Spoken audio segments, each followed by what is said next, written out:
Welcome back, art heads, paint heads, dunder heads, friends of the art world. It's James Conn, your half-assed reporter, and today we are in Chinatown. We got a treat for you. We're going to run into Lyles and King.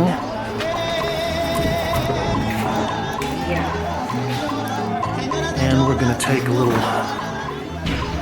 stroll through an exhibition of Rosa Loy, titled Everything Stays Different. Well, I was just speaking with the receptionist, and she said that this is actually their second show here at this new location.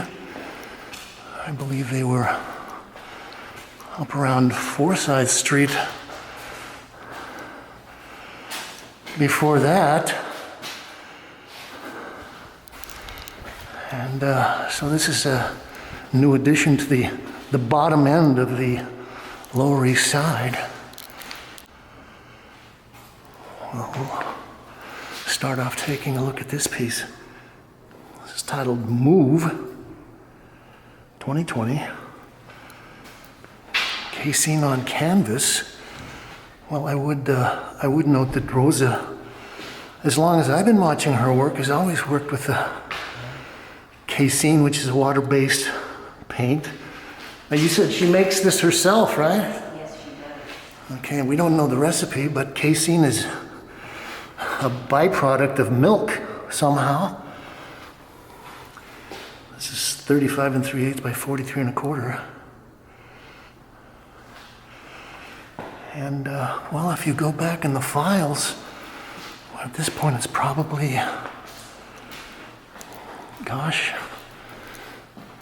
10 or 12 years ago I had a report on Rosa. It's titled Everything in It 2020.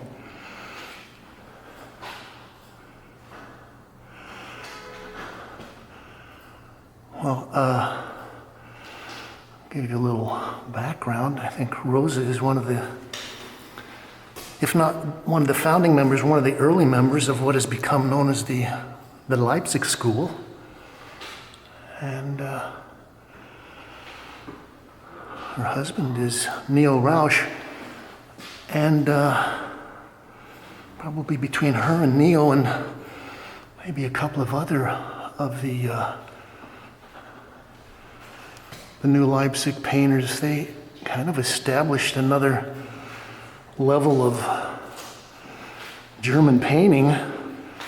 Some people call it post-socialism. It's titled Federation 2020. This is 47 by 39. And well, I think the reason that they call it that is, of course, Leipzig and the Leipzig Academy, where Neo and Rosa studied, and I think Neo may be teaching there now, maybe Rosa as well, was behind the Iron Curtain. And this is kind of nice. I like the little figures in the trees. One of the goals of the DDR, the Deutsches, well, East Germany, was that they wanted to avoid the decadence of the West, and so places like the Academy tried to maintain this classic line of painting. Okay, this is great. This is Birth of a Mermaid, and okay, so we've got the little baby, and well, somehow it's coming out of a zippered pocket in the front of the mermaid's tummy.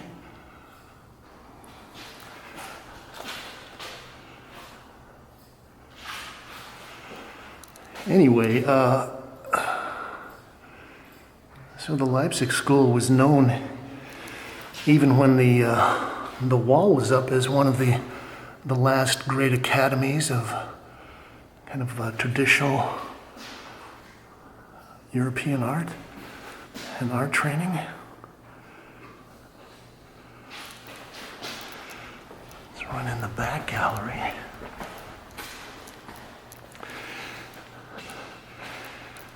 And, well, if you're a little familiar with what was happening, I would say probably the end of the mid-'70s into the late '70s, the whole thing with the reemergence of painting is titled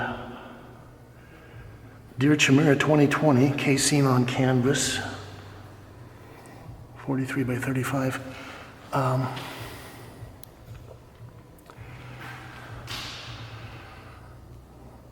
There was a whole thing called Neo-Expressionism, the Trans-Avant garde, and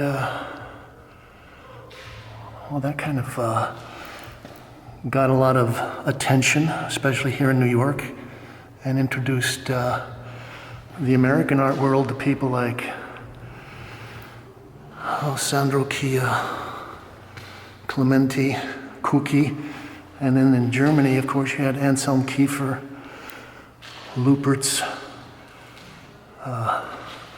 some other superstars. And then, well, that kind of ran its course. And then when the Berlin Wall fell and there was the collapse of the Soviet Union, you suddenly had a bunch of other artists, like the Leipzig School, that started to get some attention. It's titled Night in the Hair. One of the criticisms of the Trans-Avant-Garde, of the Neo-Avant-Garde painters, was that it was all a bunch of kind of nasty boys, bad boys, and there were very few women of note. But when the Leipzig School came out and was kind of on the cover of all the magazines, and I think even in the New York Times magazine section, they did almost like a take on the Leipzig School, but tied it in with fashion. That I think Rosa was one of the main female artists that was featured. Okay, so I think the other thing that's nice about Rosa is that she keys her compositions to particular kind of color spectrums or color things, maybe.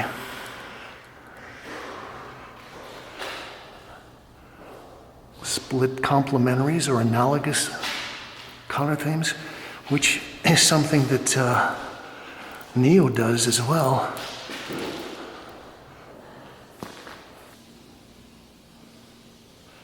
This is titled Thoughts Are Free.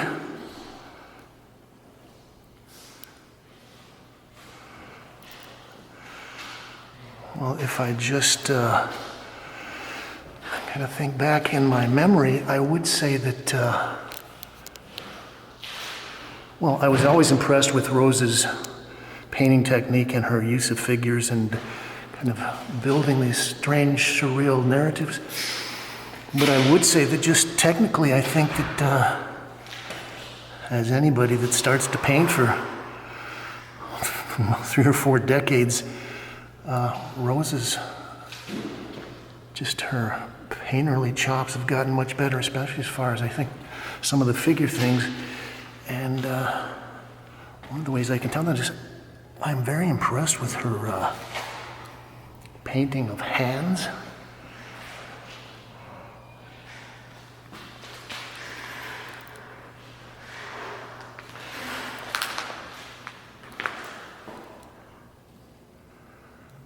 Let's see, this is about the biggest painting in the show. This is titled Chic 2020. This is 51 by 59. We're talking about 4 by 5 feet, something like that.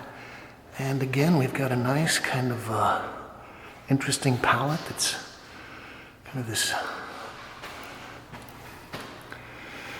sickly yellow, transposed with a kind of almost a rosy red.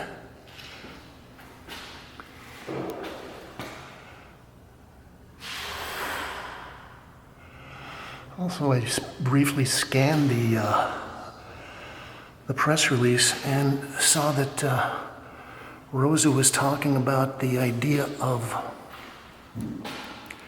eroticism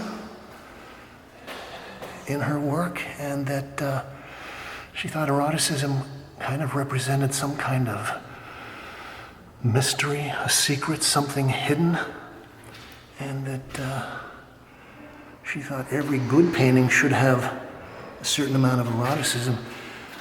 Okay, so, yeah, well, I was saying that I think her technical and her draftsmanship has improved, but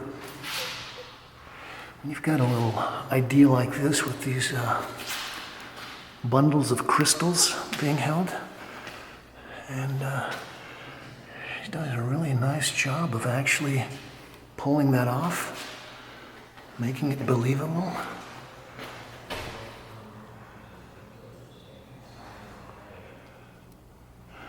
See, another thing is that I think some of these pieces kind of put me in mind of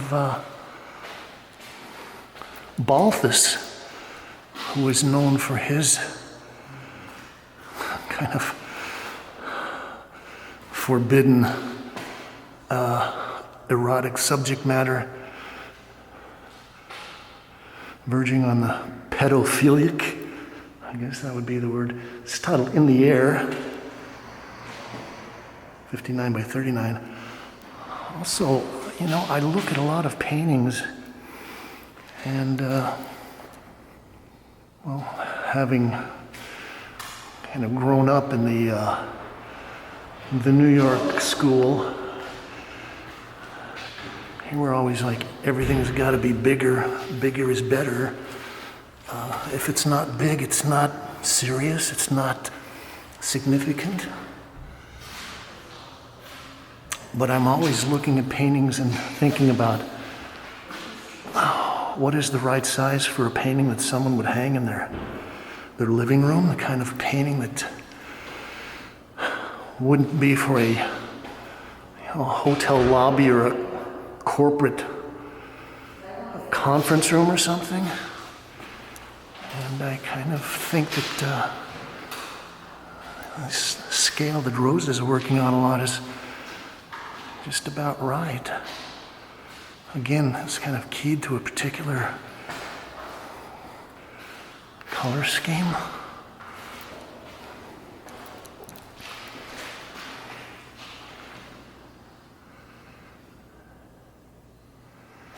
Today I cook, 59 by 39.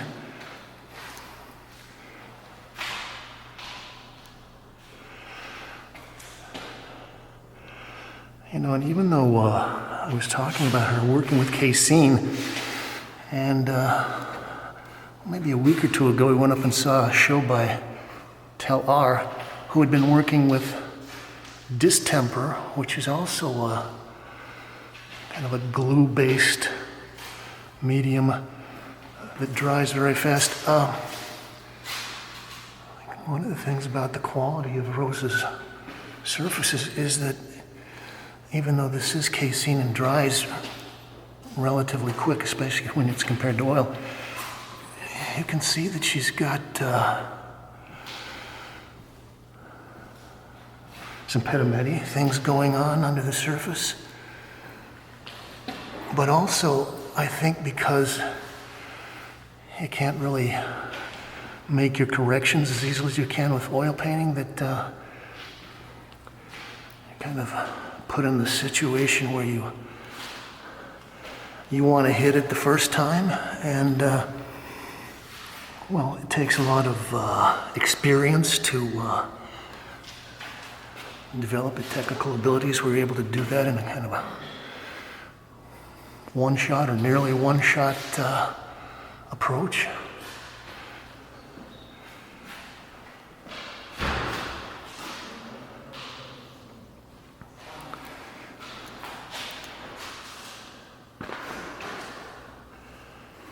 Okay, this is the last of the big paintings. It's titled Enjoyment. 2020 casein on canvas. Well, I guess when you've been doing this kind of video reporting as long as I have, that, and you've got over 1,500 programs going back about 15 or 16 years, that, well, there are a lot of stories, a lot of anecdotes, and I'll put in a little one right here. I think Neo was having a show at the Met, and I went up and did a little report on that, and afterwards they had a little press conference, and I recorded it. You can go back in the files. Anyway, I tried to do a little interview with Neo in my schlechte Deutsch, and he was actually very gracious. And I asked him a question about now that the Berlin Wall has fallen, what's going to make it special to be a Leipzig painter. And I could see the guy that was his dealer was standing over his shoulder and sort of gasped and looked at the sky, rolled his eyes, and just thought, gee, how could anybody say anything so stupid? At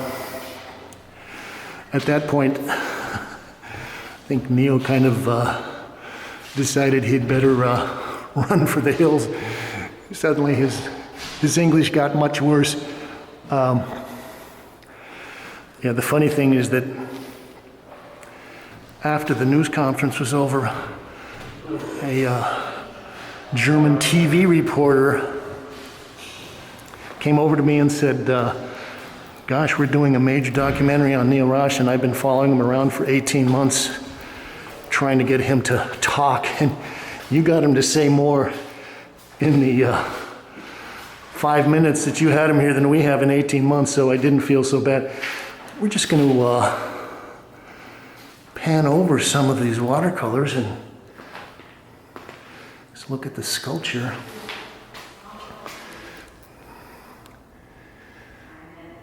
It's called Schwimmen Momentum. This is watercolor on paper, 12 by 9. And as I said, Rosa is a pretty accomplished draftsperson. I think the other thing that I remember from her previous show was that it talked about how Rosa had made a point of kind of supporting other women artists and, you know, getting them seen by other curators and things like that. It's titled Dinner.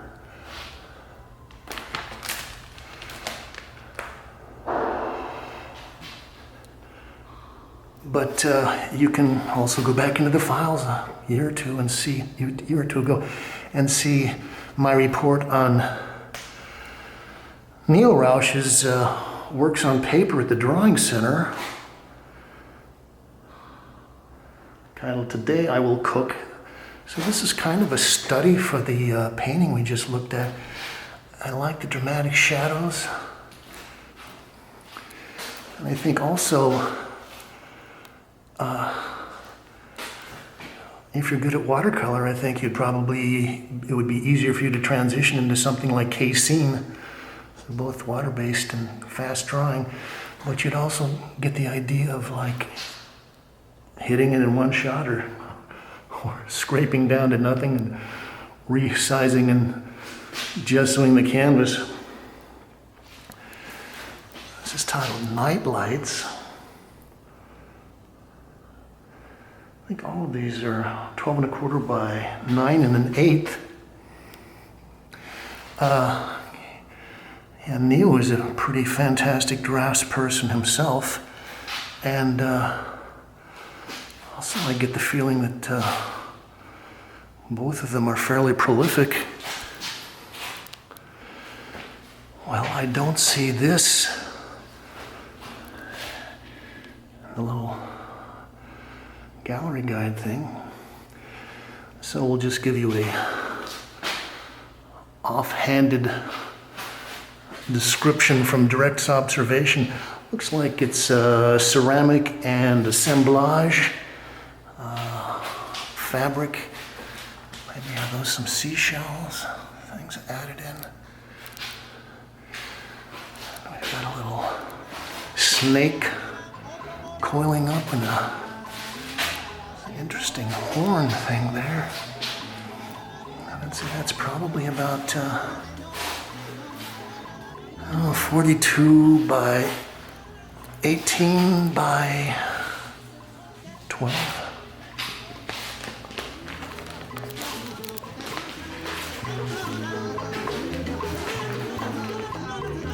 James Kalm reporting on Rosa Loy. Everything stays different. Here at Lyles King, 21 Catherine Street, the bottom of the Lower East Side. You can like this, share, subscribe, link it at all your social media sites, and you can leave your thoughts, ideas, comments, criticisms, and reviews below. And we all know what to do when we get to this point. We say, thank you, Kate.